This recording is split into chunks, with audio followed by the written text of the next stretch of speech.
নাস্তিক, মোরতাদ, কাদিয়ানি সহ যত ভ্রান্ত মতবাদ আছে সবগুলো একটা ছাতার নিচে একত্র হয়েছিল। সেই ছাতার নাম ছিল হাসিনা। আমার মনে আছে জিয়াউর রহমান সাহেব সর্বপ্রথম সংবিধানে বিসমিল্লাহ সংযুক্ত করে এদেশের মানুষের ভালোবাসা অর্জন করেছিলেন। এরপরে বেগম খালেদা জিয়া এদেশের আলেম ওলামাদেরকে সম্মান দেখিয়েছিলেন এবং তিনি বলেছিলেন যে আমি ইসলামকে ভালোবাসি, আপনারা ইসলাম কায়েম করেন, আমাদের কোনো বাধা নেই। আমরা বিএনপির কাছে একটা জিনিস চাই যে তাদেরকে যেভাবে এদেশের জনগণ ইসলামের জন্য ভালোবেসেছে, ইসলামের পক্ষের শক্তি মনে করেছে, সেই অবস্থানটা ধরে রাখুক। জাতির নেতৃবৃন্দ, ইসলামের নেতৃবৃন্দ, যাদেরকে আল্লাহ সুবহানাহু ওয়া তাআলা নবীদের ওয়ারিস বানিয়েছেন, আল্লাহ সুবহানাহু ওয়া তাআলা এই পৃথিবীতে মানুষকে সৃষ্টি করার পূর্বেই একটা বড় পরিকল্পনা গ্রহণ করেছিলেন। নেতৃত্ব দেওয়ার জন্য কিছু লোক এখানে ইমাম হবে। সেই ইমামদের সরদার সরওয়ারে কায়নাত রাসূল আকরাম সাল্লাল্লাহু আলাইহি ওয়াসাল্লামকে কেন্দ্র করে একটা বড় সম্মেলন করেছিলেন।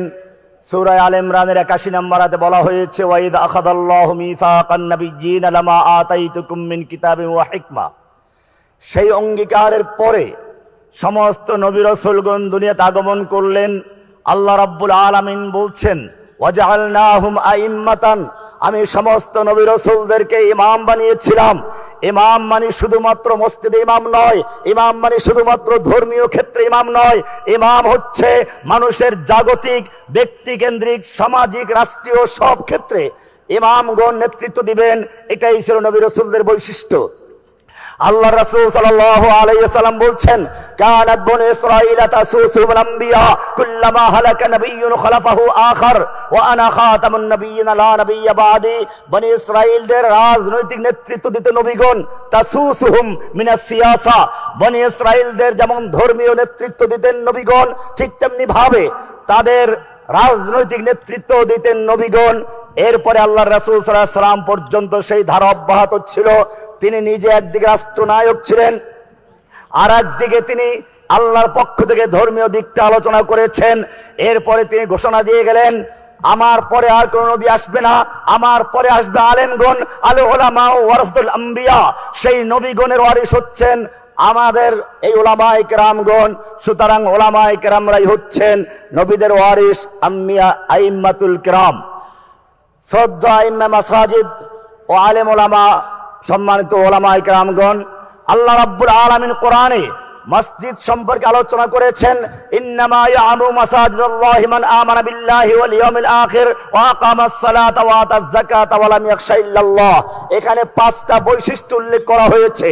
তার মধ্যে সবচেয়ে গুরুত্বপূর্ণ সর্বশেষ যেটা, তা হচ্ছে ওয়ালাম ইয়াখশা ইল্লাল্লাহ, আল্লাহ ছাড়া কাউকে ভয় করবে না।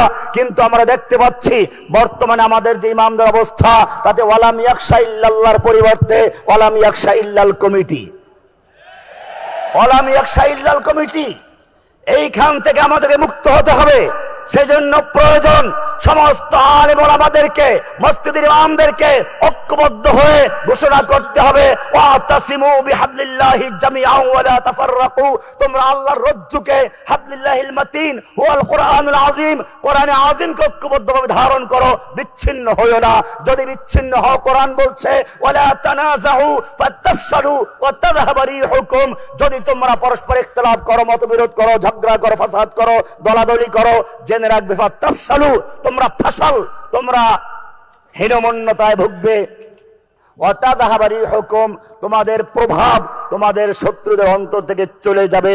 এই কারণেই আমাদের মনে রাখতে হবে, মসজিদ শুধুমাত্র একটি ইবাদতের জন্যই না। আল্লাহর নবী সর্বপ্রথম মদিনায় গিয়ে যে কাজটি করেছেন, আউয়ালু মা ফাআলা রাসূলুল্লাহ সাল্লাল্লাহু আলাইহি ওয়াসাল্লাম হিনা হাজারা বিনাউল মসজিদ, প্রথমে মদিনায় গিয়ে মসজিদ তৈরি করেছেন। এই মসজিদ ছিল রাজনৈতিক কেন্দ্র, এই মসজিদ ছিল ধর্মীয় কেন্দ্র, এই মসজিদ ছিল সামাজিক কর্মকাণ্ডের কেন্দ্রস্থল। এভাবেই আল্লাহর রাসূল সাল্লাল্লাহু আলাইহি ওয়াসাল্লাম এই মসজিদে বসে সব কাজগুলো আঞ্জাম দিয়েছিলেন। সম্মানিত উলামায়ে কেরাম, সম্মানিত মসজিদের আইম্মায়ে কেরাম, জেনে রাখবেন আল্লাহ সুবহানাহু ওয়া তাআলা আমাদের কিছু দায়িত্ব দিয়েছেন। কোরআনের প্রথম দায়িত্ব হচ্ছে আল্লাযীনা ইউবাল্লিগুনা রিসালাতিল্লাহি, আমাদের প্রথম কাজ হচ্ছে আল্লাহর রিসালাতকে পৌঁছে দেওয়া।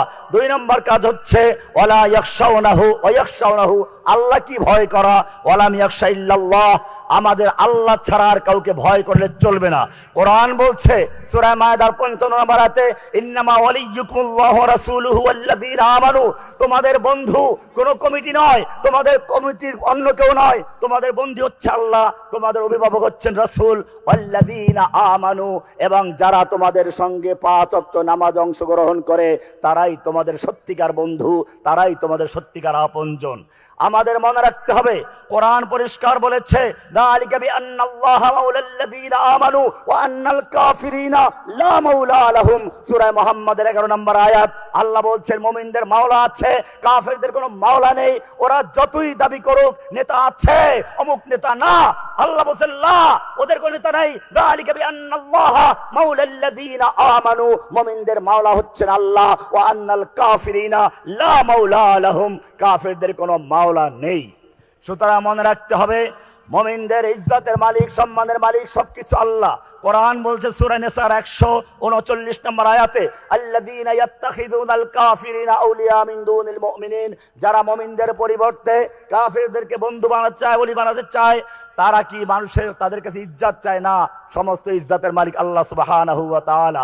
আজকে আমি এখান থেকে বলতে চাই, সম্মানিত উলামায়ে কেরাম, আমাদের ঐক্যবদ্ধ হয়ে আবার সে হারানো ইজ্জত ফিরিয়ে আনতে হবে। আজকে এখানে বিভিন্ন দল মতের লোকেরা আছেন, আমি একটা কথা স্পষ্ট করতে চাই, বাংলাদেশের বিএনপি কে মানুষ ভালোবাসতো কি জন্য? একমাত্র তারা ইসলামের মূল্যবোধের শক্তির জন্য। আমি পরিষ্কার বলি, বাংলাদেশের 2টা বলয় আছে। একটা বলয় হচ্ছে ইসলাম বিরোধী শক্তির ছাতা, যেখানে নাস্তিক, মোরতাদ, কাদিয়ানি সহ যত ভ্রান্ত মতবাদ আছে সবগুলো একটা ছাতার নিচে একত্র হয়েছিল, সেই ছাতার নাম ছিল হাসিনা। এদেশের জনগণ তাদেরকে দেশ থেকে বিতাড়িত করেছে। ইসলামের জন্য এদেশে মানুষ বিএনপিকে ভালোবেসেছে। আমার মনে আছে জিয়াউর রহমান সাহেব সর্বপ্রথম সংবিধানে বিসমিল্লাহ সংযুক্ত করে এদেশের মানুষের ভালোবাসা অর্জন করেছিলেন। এরপরে বেগম খালেদা জিয়া এদেশের আলেম ওলামাদেরকে সম্মান দেখিয়েছিলেন এবং তিনি বলেছিলেন যে আমি ইসলামকে ভালোবাসি, আপনারা ইসলাম কায়েম করেন, আমাদের কোনো বাধা নেই।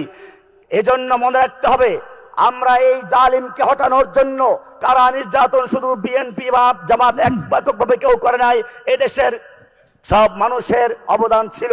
সুতরাং আমাদের মনে রাখতে হবে, আমরাও যাতে করে ঐক্যবদ্ধভাবে আমরা বিএনপির কাছে একটা জিনিস চাই, যে তাদেরকে যেভাবে এদেশের জনগণ ইসলামের জন্য ভালোবেসেছে, ইসলামের পক্ষের শক্তি মনে করেছে, সেই অবস্থানটা ধরে রাখুক। ইনশাআল্লাহ এদেশে ঐক্যবদ্ধ থাকুক মানুষ। আল্লাহ তাআলা আমাদের সকলকে ঐক্যবদ্ধ থাকতে তৌফিক দান করে, আমিন।